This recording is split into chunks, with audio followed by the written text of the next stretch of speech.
بسم اللہ الرحمن الرحیم الحمد للہ والصلاة والسلام علی رسول اللہ صلی اللہ علیہ وسلم وبعد۔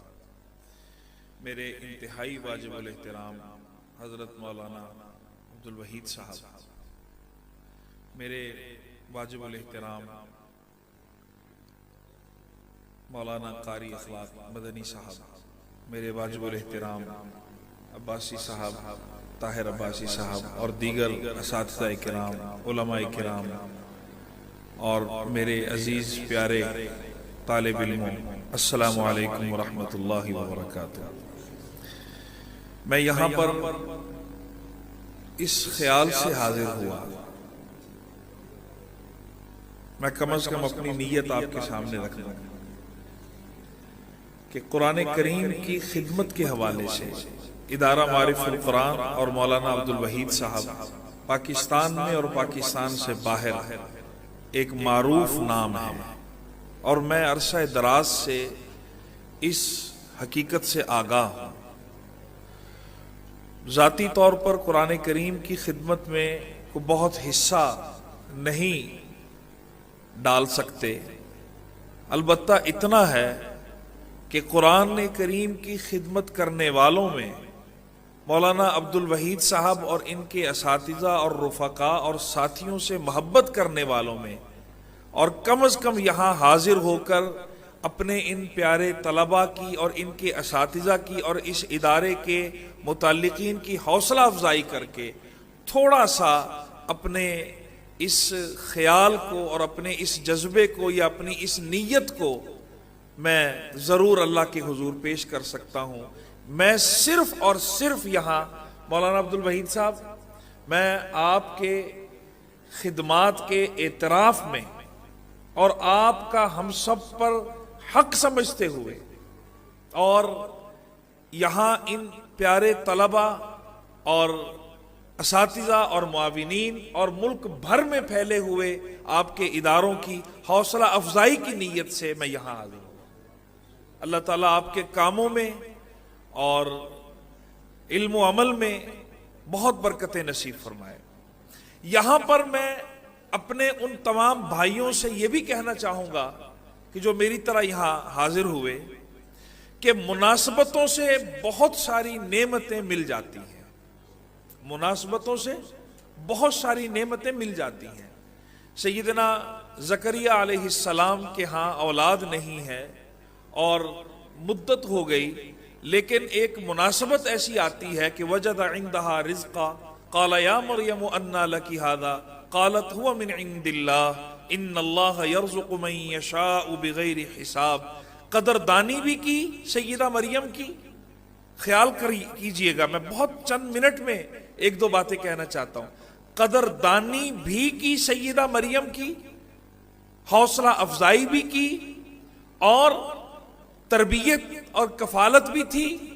اس کے ساتھ ساتھ جب وہ نعمت من جانب اللہ یوں دیکھی اپنی آنکھوں سے، تو اس مناسبت سے جو دعا کی، ہنالک دعا زکریا ربا، یہ ہنالک کا لفظ قاری اخلاق صاحب مدینہ منورہ سے پڑھے ہیں اور پاکستان کے ہر قومی اور پاکستان سے باہر بین الاقوامی قرآن کریم کی خدمت گزاروں میں بہت بڑا ایک نام ہے۔ منصفین عرصہ دراز کم و بیش 20 سال سے زیادہ قومی سطح کے ججز میں شمار ہے، اور مدینہ منورہ سے پڑھے ہیں تو معلوم ہے کہ ہنالکا پر مستقل کتابیں لکھی گئی ہیں، ہنالکا کے لفظ پر کتابیں لکھی گئی ہیں۔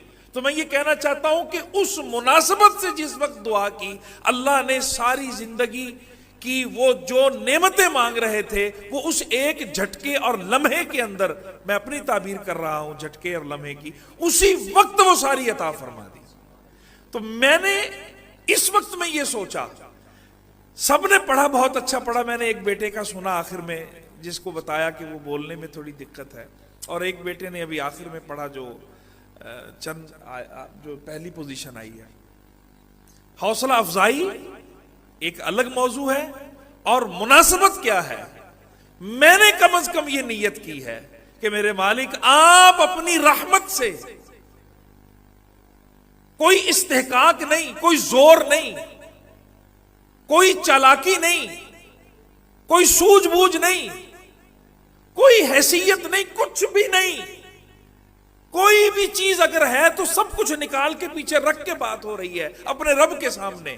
میرے مالک، مناسبت یہ ہے کہ میں یہاں حاضر ہوا اور اتنا خوبصورت قرآن. اب یہ قرآن میری براہ راست جو اس وقت اولاد میری اور آپ کی جو ہماری اولادیں، اس اولاد کو اور اولادوں کی اولاد اور نسلوں کے اندر وہ قرآن کریم جس طرح یہ خوبصورت بچے پڑھ رہے ہیں، یہ ہمیں بھی نعمت عطا فرما دیجیے. آمین. ضرور کم از کم درجے میں. میں ایک جگہ کہیں باہر ملک گیا تو میں نے دیکھا کہ بیان کئی دفعہ رمضان شریف تھا تو ایک دفعہ سے زیادہ وہاں بیان کے لیے مجھے جانا پڑا کسی جگہ پر. میں نے دیکھا کہ ایک صاحب بہت وضع قطع اور جو ہمارے بزرگوں کی ایک نشانی بھی ہے اور حبیب پاک صلی اللہ علیہ وسلم سے محبت کا اظہار بھی ہے، چلتا پھرتا انسان مسلمان دکھے یہ بھی ضروری ہے، اور اس کے اخلاق اور اس کے کردار اور اس کے معاملات سے اسلام اور ایمان جھلکتا ہوا یہ بھی ضروری ہے. دونوں چیزیں ضروری ہیں. صرف ایک شباہت ہی نہیں بلکہ شواہت بھی اور اس کی حقیقت بھی. اللہ مجھے اور آپ کو نصیب فرمائے. تو وہ صاحب کو میں نے دیکھا کہ وہ بیان میں بیٹھے، ملاقات نہیں ہو سکی. پھر ایک دن مجھے جانا پڑا وہاں تو پھر میں نے دیکھا. دوسری دفعہ میں نے جب دیکھا تو میں نے ارادتاً ان سے ملاقات کی کوشش کی. لوگ مل رہے تھے، بہت سفید خوبصورت داڑھی اور پگڑی اور بہت ہی خوبصورت وضع قطع. یہ میں اپنے سارے بھائیوں سے کہہ رہا ہوں جو آج مسابقے میں آئے ہیں. اچانک سے بات یاد آ گئی. ایسے سفید کپڑے، ایسے فرشتہ جیسے ہوتا ہے. میں نے پوچھا کہ کوئی تعارف آپ کا؟ میں خیال میں ایسے آیا کہ کوئی بزرگ ہیں، کوئی عالم دین ہے، یا جیسے یورپ، امریکہ اور برطانیہ اور آسٹریلیا ایسی جگہوں پر بہت سارے لوگ چلے جاتے ہیں اور وہاں ٹھہرتے ہیں. میں اس طرح سے سمجھا. تو انہوں نے مجھ سے ملاقات کے بعد کہا کہ میں بیٹھتا ہوں آپ کے ساتھ. جب بیٹھے تو حیران کر دیا. کہنے لگے کہ میں وہ آدمی ہوں کہ مجھے ابھی اس وقت بھی اگر آپ میری نماز سنیں گے تو میری نماز میں غلطیاں ہیں ابھی اس وقت بھی. اور یہ میری وضع قطع اور یہ سارا کچھ اس کے پیچھے ایک حقیقت ہے. اور کشمیر کا بتایا کہ میں کشمیر کا رہنے والا ہوں. میں ایک مدرسے کے بچوں کے قرآن کریم کے پروگرام میں گیا، جیسے آج میں اور آپ پہنچ گئے. وہاں کوئی صاحب گفتگو، وہ کہتے میں نے یاد کہیں پرانی بات ہے کچھ 40-50 سال پیچھے، اور کہا میرے اولاد نہیں تھی، یہ بھی بتایا. اور وہ لوہار تھے، کوئی لوہے کا کام کرتے تھے اس وقت وہ صاحب. تو کہنے لگے کہ شادی تھی، اولاد نہیں تھی. تو وہاں بات چیت ہوئی اسی طرح. تو جو صاحب گفتگو کر رہے تھے تو انہوں نے کہا کہ آپ اپنی اولادوں کو کوشش کر کے اللہ کا دین سکھا دو، کوشش کر کے انہیں قرآن سکھا دو، کوشش کر کے انہیں اللہ کے حبیب صلی اللہ علیہ وسلم کی غلامی سکھا دو. پھر آپ کی دنیا کی زندگی اور آخرت کے درجے، اس کی ضمانت میں تمہیں دے دیتا ہوں. اس انداز سے وہ کہہ رہے ہیں. انہوں نے بات کرنے والے نے بات کی تو کہا کہ میں بیٹھا تھا مجمع میں تو میں نے کہا کہ میرے تو اولاد ہی نہیں ہے، میں کیسے کوئی نیت کروں. لیکن پھر بھی میں نے کہا کہ اچھا کوئی اور تو میری ایسی بظاہر حیثیت نہیں ہے، ایک مزدور ٹائپ آدمی ہوں. تو لیکن میں نے نیت کر لی کہ اگر اللہ مجھے اولاد دے تو میں اسے حافظ اور قاری اور عالم بناؤں گا. جناب بہت ان کے ساتھ میری خوبصورت مکالمہ ہوا میرا اور گفتگو ہے. اللہ کو پیارے ہو گئے کچھ عرصہ پہلے، رابطہ پھر میرا رہا. جناب میں آپ سے عرض کروں، انہوں نے مجھے بتایا کہ میرے 4 بیٹے اللہ نے مجھے دیے اور چاروں بیٹے بہت اونچے درجے کے عالم ہیں اور وہ زندہ ہیں چاروں بیٹے ان کے. اور صورتحال ایسی ہے کہ ایک بیٹا ایک ملک میں یوں سمجھ لیجئے کہ سب سے بڑا عالم ہے اس ملک میں، اور دوسرا بیٹا ایک دوسرے ملک میں، اور تیسرا بیٹا ایک تیسرے بڑے شہر میں، اور چوتھا بیٹا ایک اور۔ انہوں نے کہا کہ اگر کوئی شخص دنیا میں یہ پوچھنا چاہے اور کوئی کہے کہ دنیا میں جنت کسے کہتے ہیں اور دنیا میں سکون کسے کہتے ہیں اور اولاد کی خوشی کسے کہتے ہیں، اولاد کی طرف سے سکون کسے کہتے ہیں، تو انہوں نے کہا کہ میں ساری دنیا کو یہ کہنا چاہتا ہوں کہ وہ آئے اور میری زندگی دیکھے اور میری بیوی کی زندگی دیکھے۔ جو سکون اور جنت اللہ نے ہمیں عطا کی ہے شاید ہی کسی کو یہ نعمت ملی۔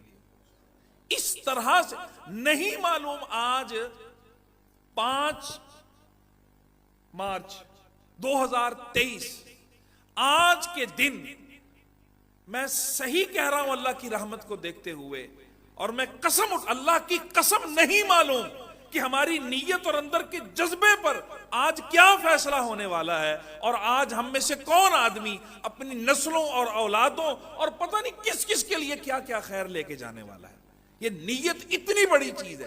تو اسی دوران انہوں نے ایک بات یہ بتائی کہ میں نے جو کہا نا اولاد کی جنت، انہوں نے کہا کہ 4 بچے ہیں، میں اور بیوی یہاں پر اس وقت میں یہاں پر ہیں۔ میں زیادہ تفصیل ان کی ملکوں کی وہ نہیں بتا رہا چونکہ ایک میری اور ان کی آپس کی بات تھی، اس لیے تو کہنے لگے آج ہم یہاں ہیں تو مہینہ ہم نے بچوں کا، تو کہنے لگے کہ میں آپ کو وہ خوشی ڈاکٹر صاحب بتا نہیں سکتا کہ ابھی مہینہ پورا نہیں ہوتا اور دوسرا بیٹا اور بہو منت کرنے آتے ہیں کہ بھائی ایک دن ابو کا اور ہمیں دے دو یار۔ کہنے لگا کہ میں بتا نہیں سکتا کہ میں دنیا کا کیسا خوش قسمت انسان ہوں، اور یہ سارا مجھے اللہ نے مدرسے سے، سارے کا سارا اللہ نے مجھے دین سے، اور خاص طور پر اس قرآن کی مجلس میں کہ جسے، اور کہا کہ میں اس شخص کو بھی بھول گیا ہوں جس نے یہ بات کہی تھی، لیکن اللہ نے مجھے یہ ساری نعمتیں عطا فرما دی۔ میرے بھائیوں، میں چونکہ دینی رجحان اور دینی ماحول سے ایک تعلق کی باوجود میں یہ کہنا چاہوں گا کہ اکثریت علماء کی اور اساتذہ کی بیٹھی ہے۔ بھائیوں، عالم اور استاد اور دینی شباہت اور دینی رجحان ہونے کے باوجود قسم کھاتا ہوں اللہ کی قسم تب بھی اللہ ہی عطا کریں تو ملتا ہے، نہیں تو نہیں مل سکتا۔ میرے پاس اگر کوئی نعمت دین کی ہے تو میرے دین سے مجھے فائدہ ہو، یہ بھی اللہ ہی کی مہربانی سے ہو سکتا ہے۔ اپنے دین سے بندے کو کوئی فائدہ نہیں ہوتا، بس اوقات دنیا کو بڑے بڑے فائدے ہو رہے ہوتے ہیں، اپنی اولاد کے لیے کچھ نہیں کر پاتا انسان۔ آئیے ان پیارے بیٹوں کو، معصوم بچوں کو قاری صاحب نے اتنا، میں کہتا ہوں کہ وہ سند دی ہے، سرٹیفکیٹ دیا ہے کہ تجوید کی غلطی نہیں ہے، بڑی بات ہے۔ ایسا خوبصورت قرآن پڑھتا ہو آدمی، ایسا خوبصورت قرآن، اور یہ جو حدیث پاک ہم اور آپ پڑھتے ہیں اکثر، خیرکم پڑھ دیجئے، خیرکم من تعلم القرآن وعلمہ، اس کے بہت سے مضامین اور مطالب ہیں، لیکن اس میں ایک اشارہ صرف کرنا چاہتا ہوں کہ اس میں فرمایا کہ تم میں سب سے بہتر وہ ہے، تم میں سب سے بہتر وہ ہے۔ مولانا عبد الوحید صاحب، تم میں سب سے بہتر وہ ہے، اب سمجھنا کہ جو قرآن کو پڑھے، اور میں یہاں اس کو اس طرح سے کرنا چاہتا ہوں سمجھنے کے لیے کہ تم میں سب سے بہتر وہی ہوگا جو قرآن کو بھی بہتر سے بہتر کرنے کا حق ادا کر دے۔ یہ معمولی بات نہیں ہے، احسان مند ہے۔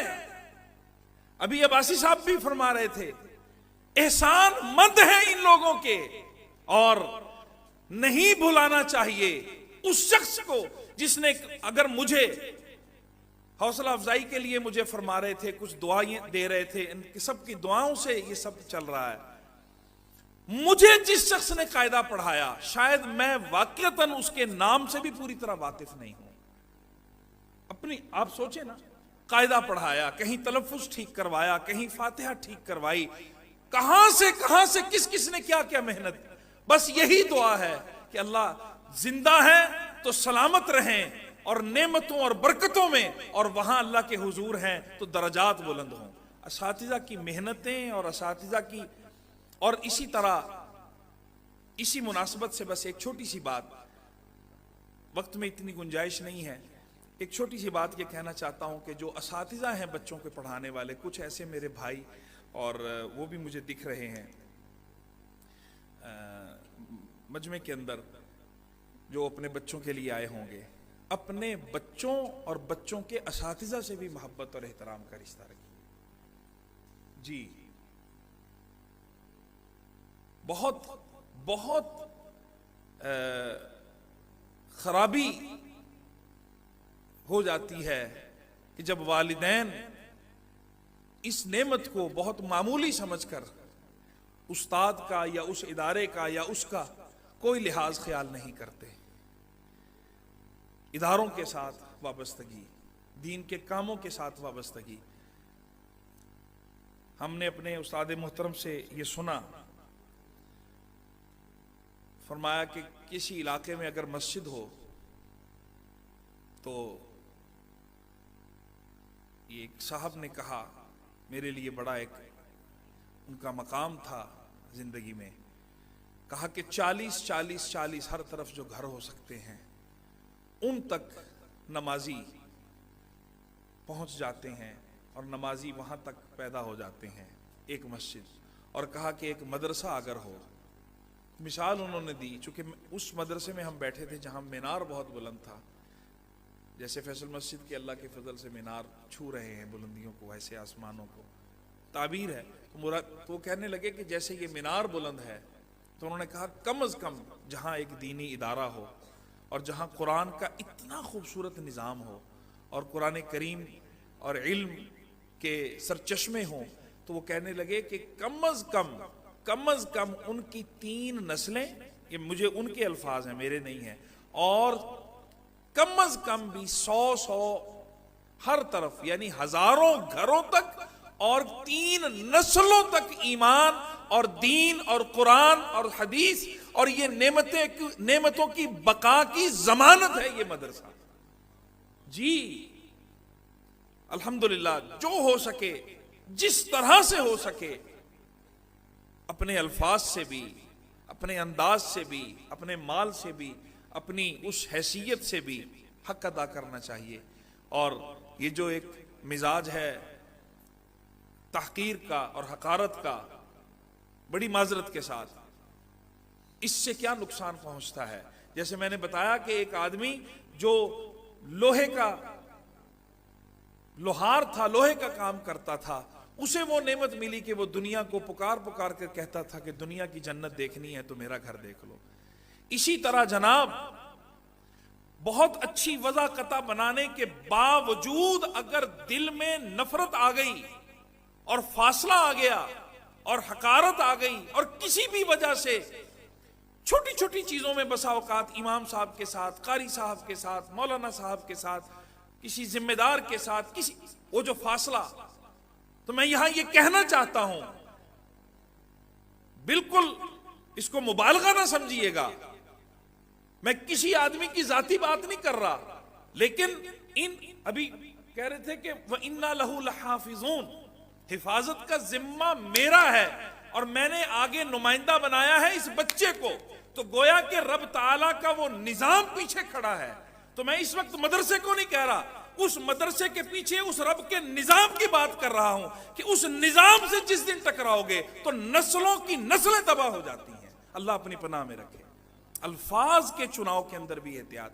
اللہ تعالیٰ میرے اور آپ کے لیے یہاں کی حاضری قبول فرمائے اور ہمیں یہ نعمتیں نصیب فرمائے. ایک گزارش مولانا میں آپ سے کروں گا، پاکستان میں آپ کی خدمات ہیں، آپ قومی اور آپ صوبائی کمیٹیوں کے ممبران ہیں اور ہمارے اساتذہ بھی تشریف فرما ہیں. میں صرف ایک گزارش کروں گا، اللہ تعالیٰ اپنی رحمت سے جو ہوا آج تک وہ قبول فرمائے اور مزید میں برکت نصیب فرمائے.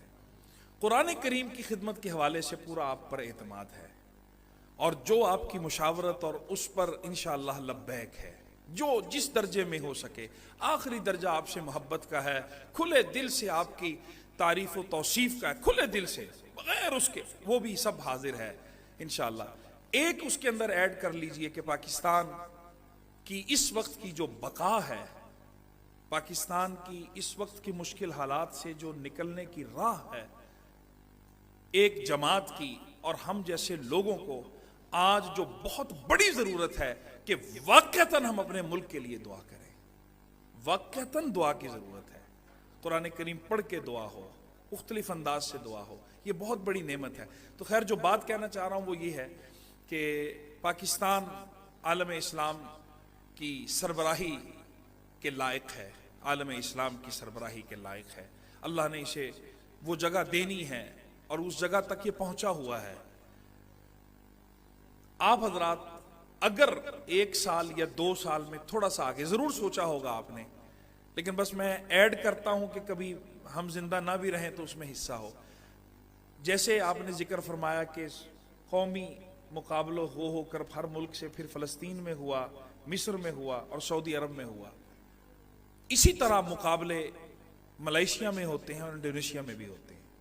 آپ نے شاید وہ دیکھے ہیں یا نہیں، میں نے وہ دیکھے بھی ہیں، ہم وہاں گئے بھی ہیں، میں نے ان میں شرکت بھی کی ہے۔ بہت یعنی اس کی ایک تفصیل ہے، وہ اس طرح بچہ سامنے آ کر نہیں پڑتا۔ بچہ ایک ایسی جگہ ہوتا ہے کہ جو مجمع سے بہرحال، چونکہ بچے متاثر ہوتے ہیں، وہ الگ ہوتے ہیں، وہ بالکل ایک الگ جگہ ہے، وہ آپ حضرات کے مد نظر ہوں گی یہ چیزیں۔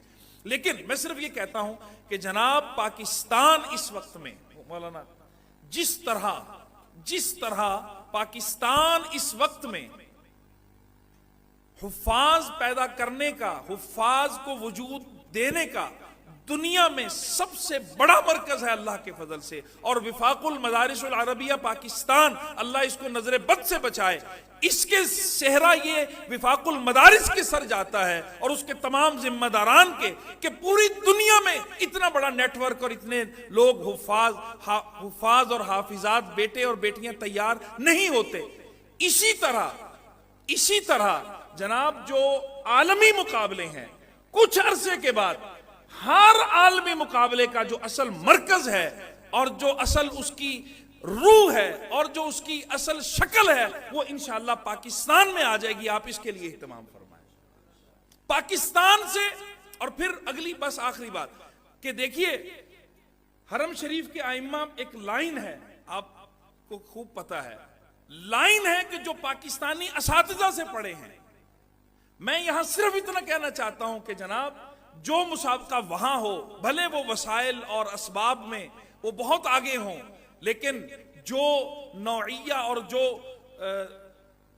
جو کوالٹی یہاں سے نکلے گی انشاءاللہ، وہ پاکستان کی کوالٹی انشاءاللہ پوری دنیا کی قیادت کے اہل ہوگی، تعلیم کے اندر بھی، تجوید کے اندر بھی، ہر میدان کے اندر۔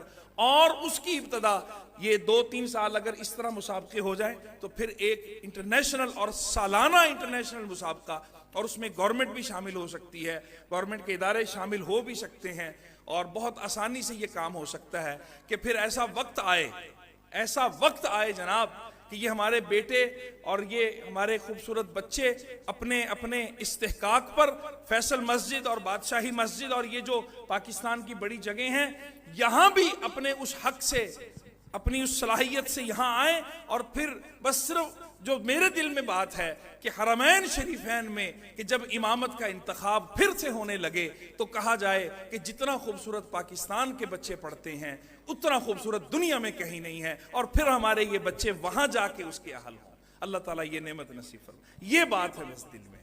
اللہ تعالیٰ آپ کے سب کے کاموں میں برکت نصیب فرمائے، آپ کے بہت سارے معاملات میں برکت ہو، اور بہت دل خوش ہے مفتی شکیم صاحب آپ اور آپ کے سارے احباب۔ میں اپنے آپ کو ایسا نہیں سمجھتا کہ میں آپ سے کوئی کسی ایسے انداز میں بات کروں کہ جیسے آپ کو کچھ نہیں پتا، کبھی بھی نہیں ہے۔ بس میں آپ سے اتنا کہوں گا جو شروع میں کہا کہ ہر آدمی اپنے بچوں کے لیے فکر مند ہے، آپ میرے بچوں کے لیے بھی ضرور دعا کیجئے، اللہ پاک انہیں بھی اس طرح اور ایسا بہترین قرآن پڑھنے والا، سمجھنے والا اور عمل کرنے والا بنائے۔ اور پھر آپ کے بچوں کے لیے بھی میری یہی دعا ہے، اللہ ہم سب کو آج یہ نعمت نصیب فرمائے، آمین۔ اور حرمین شریفین کی جب صدائیں لگیں تو وہاں بھی پاکستانیوں کا حصہ تو پہلے سے موجود ہے، پاکستان کا حصہ ہو۔ بڑی نیت ہے، بڑے ارادے ہیں، اور انشاءاللہ بڑی جگہ اللہ پہنچائیں گے۔